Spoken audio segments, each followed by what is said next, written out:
Welcome to Trailblazers with Garry, a serious but global health matters podcast. I'm your host, Garry Aslanyan. In this series, I sit down with trailblazers in global health for short face-to-face conversations, which you can listen to in audio or watch the video. It's a chance to get to know the person behind the work, hear their stories, and gain their perspectives on current global health landscape. Join me as we explore the people, places, and ideas driving global health forward. Let's get started.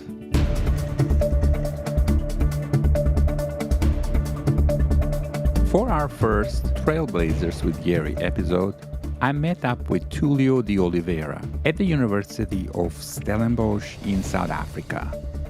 Tulio is a professor and the director of the Center for Epidemic Response and Innovation at the Stellenbosch University. Tulio was recognized by Time magazine in 2024 as one of the 100 most influential people in global health. He led the research group that confirmed the Beta and Omicron variants of COVID-19 and led the early trials in testing COVID-19 vaccine efficacy in South Africa. I sat down with Tulio in his lab to explore his experience behind the discovery and also to discuss the progress made in pandemic preparedness.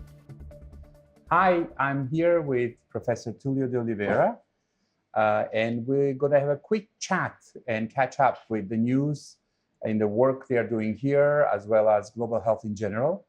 So welcome, Tulio, to Global Health Matters. Yeah, thank you. And thank you for coming all the way to South Africa. Great. Yes, I wouldn't miss a chance to see you while I'm here. So let's start by maybe you could share with our listeners what kind of impact your upbringing had, how you view global health, and how that actually shaped your work.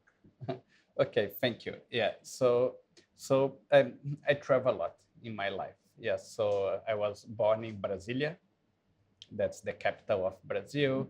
In Brazil itself, I live in every single region, in the north, in Belém, in the northeast, Recife, João Pessoa, then moved to the deep south, Porto Alegre, and my family is from Rio. My father is from Rio, so I always spend every holiday in Rio de Janeiro. So I saw this big diversity. Brazil is a continental Big country, yeah.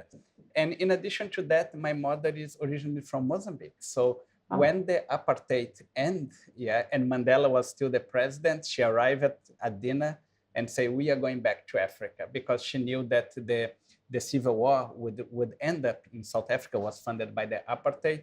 She went to head a few different United Nations programs in Mozambique. And me and my sisters, we stay in Durban by the east coast of South Africa, where it was also an interesting time. It was a time not on beautiful change. Yeah, Mandela was still the president, but in the same time, we had this awful pandemic starting, the HIV/AIDS, and just seeing that, the different populations and how they, especially the private population, suffer from different diseases, both in Brazil, in Africa. That's really what drive me to become a global health scientist. Oh, wow. That's a really interesting story. Thanks for sharing that. I had no idea. I knew you're from Brazil, but I didn't know how you ended up here. So that's great. So knowing how you interact here, South Africa is also your home. So you might be Brazilian, but you also are very South African. Yes. I have multiple nationalities. Yeah. I'm Brazilian, I'm Portuguese, I'm South African. Great. So but that's what global health is. It's Exactly. about having a global perspective. Excellent.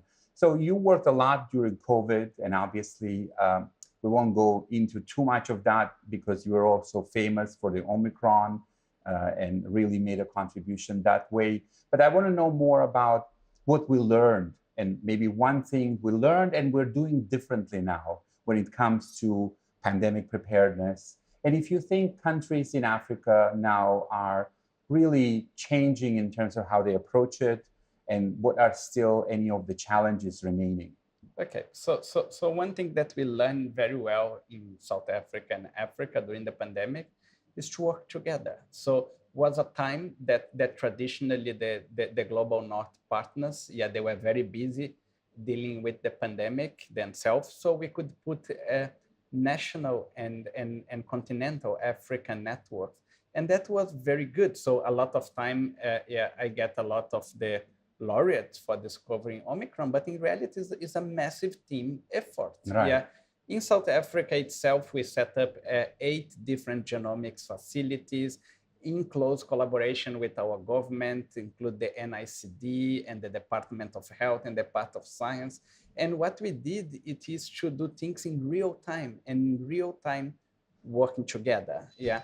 So we did that in South Africa. We thought that was our moral and narrative to also support the African continent. We work with the Africa CDC and the WHO Afro and a basket of funders to create a big fellowship program. Here in this lab and in CRISP, the other lab that I directed, the Nelson Mandela School of Medicine, we received 660 fellows from 50 African countries. Oh, wow. Yeah, and it was really exciting, that as we are working and dealing and finishing the pandemic, how we use to transfer technology and knowledge to other African countries, which create a much stronger African collaborative ecosystem.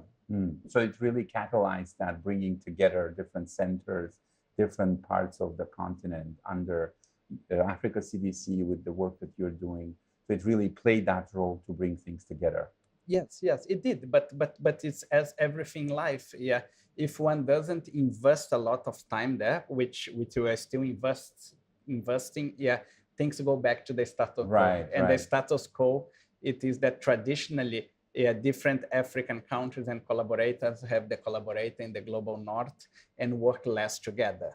However, we are still maintaining that. So in the last few weeks, we launched again a national program on surveillance of influenza and RSV. Yeah. And then we also launched around a year and a half ago a global program with a very strong program.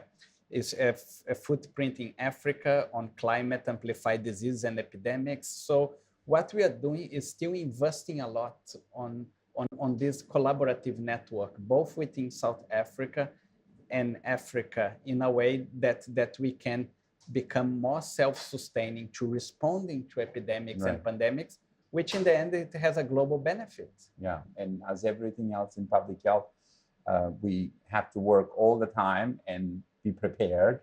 And if we're not, something is going to happen if we're not prepared.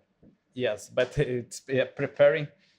Prevention and preparedness is normally kind of a word that people it's hard like to not to do it, because it is much easier to respond. But what we found also, one of the reasons why we did so much well in the pandemic is because we were responding to our current epidemics, HIV, TB, outbreaks of hepatitis, influenza. So, and as the pandemic decreased, we went back again to respond to our normal epidemics, which include now a lot more of dengue, malaria drug resistance is growing quite fast. And that's the best way to be prepared. It's like an army. You have to be, an army can get tough from fighting wars. So that's one advantage that we have in Africa. We are normally fighting many epidemics, which at least allow us to be prepared for the next one. Great. This is a great thing, because sometimes I hear people using things like, oh, we have to be prepared at a time of peace for potential war. But clearly on the continent, there is no time for peace. There's something happening all the time. I don't think that's only in the continent anymore. Yeah, everywhere. Yeah. Unfortunately, with the destruction and the environment, the very high urbanization, which happened everywhere, including in North America, Europe, and the global mobility, we see more and more pathogens spreading very, very far and wide. And I can give you 10 examples in the last 20 years of pathogens that leave a region in the world and start causing outbreaks globally. Right. Can I ask you about the effects of climate change on health and the work you're doing in this area? And how are you trying to find solutions? And if you have an example, and how much progress you're making in this area? Okay, so first, climate change and diseases is affecting the whole globe. So one, for example, in the US, yeah, Tony Fauci, he said that the time that he got sickest in his life was when he was in his garden and he caught West Nile virus. That was last year. So imagine this is a scientist that have been fighting epidemics for all his life. And the moment that he get the sickness is just by doing gardening. Yeah. So, and that's West Nile virus. It is a pathogen that's spread by mosquitoes. And as the mosquitoes spread further, it's going to many different places. Yeah. In Africa, we have dozens of examples. So, for example, yeah, last year we had the biggest outbreak of dengue in Ethiopia, hundreds of thousands of cases. Yeah, and almost even moving to some of the highlands. Ethiopia is quite a high country. Right. And quite ironic, the main strain that caused the outbreak in Ethiopia, which our group described together with the Ethiopia Public Health Institute, is a strain that seemed to dengue to come from Italy. From Italy, wow. So just to see that kind of counterintuitive, sometimes we think that global warming and climate change will affect epidemics here that will go to Europe and America, but sometimes maybe in the opposite way. Yeah, so that's a good example. Another good example, which the head of my lab here, my lab manager, Lucius Chabuca, responded in Malawi. The biggest cholera outbreak of the history of Malawi was a year and a half ago. That was followed, yeah, a big rain season that they had big floods. And that was a strain that was amplified in Pakistan. 6 months before Pakistan had a severe flood, yeah, a big outbreak of cholera got introduced into Malawi. When the floods start, caused the big outbreak. So, and unfortunately, that kind of events, warming temperature, mosquitoes and floods is happening everywhere. We just have the biggest floods of history of Spain a few months ago. So really that, I mean, obviously we all have this knowledge that these things are affecting us. Yeah, are there any solutions that you think we can really you have that are easily applicable from your early learnings in terms of how to deal with this, considering it's not going away and climate change is with us in a way? We may wait a bit for any improvement, but it's with us. Yeah. We know that one of a not solution, it's what's happening in certain countries in the world. Now they are playing that trick that we call the ostrich trick, yeah, putting their head in the sand, not paying attention, or says no problem there and hope the problem go away. Unfortunately, it will not. Yeah. And for me, the kind of what we can do, given that the problem is not going away, it's probably amplifying climate change, extreme events, and global warming, is at least to be prepared. Right. So what it means be prepared? Yeah. We should be tracking every single pathogens as spread in the world, calculating quite the risk of importation of that, which now is a global program, and then have already in stock, yeah, diagnostics, therapeutics, and vaccines, what we call medical countermeasures, yeah, to respond to that. That's the best that one can do at the moment. Quick identification, yeah, and then quick deployment of the countermeasures. Great. So the year 2025 started with some interesting news for global health. You probably are aware, I'm sure, and changes in funding and funding environment and some uncertainties in terms of global health governance. What are your perspectives on this and the impact these will have on global health and the way we fund global health or collaborate, both in terms of obviously negative, but maybe potentially positive impacts?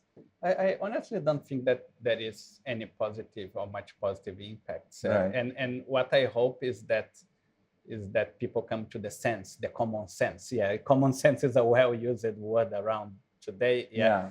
And the cutting of global health and epidemic response funding is the opposite of common sense. That's a silly, if not a stupid idea, especially if you use that in the name of making a population more safe. So what are you doing? You are decreasing the whole globe biosecurity by taking fund, which is much more efficiently used to quick identify and control epidemics before they become a global program, to back your country, to protect your country. In the end, what you are doing is the opposite. Yeah. For example, we just came from a pandemic, and how many $1 trillion used that cost the global economy. Right. If you talk, for example, the United States of America donate less than 1% of the GDP, yeah, a pandemic will cost them much more than 1% a year. And not only that, so for example, as we speak, we have the avian influenza spreading quite widely around the world, and that has economic effects. It's decimating the bird population, increase the price of food, increase the price of eggs. Yeah. And then again, you think that you are saving money from not investing in global health, and in reality, you are losing much, much more. So I really hope that many of the countries, not only the US, the UK this week, decided to cut half of the foreign aid to invest in the defense, and doesn't make any sense, because now you're gonna have like to defend of your population, and then you have a bigger chance of epidemics to emerge, and we are talking about cutting 0.2% of GDP. Yeah, it is like, it's the kind of things that it's basic investment, and that's what the countries that donate must see. This is not about wasting money, it's about investing money, which you get much better benefit than be hit by waves of new pathogens and epidemics. Interesting. So last question, what keeps you awake at night? What do you worry most? What keeps me awake at night? Sometimes my children. Okay. Besides that. Yes. So I normally I sleep quite well. Yes. So I have a very clear conscience. Okay. Yeah. And I'm a Zen Buddhist, so it helps to relax and sleep well. Yeah. But what worry me? Yeah.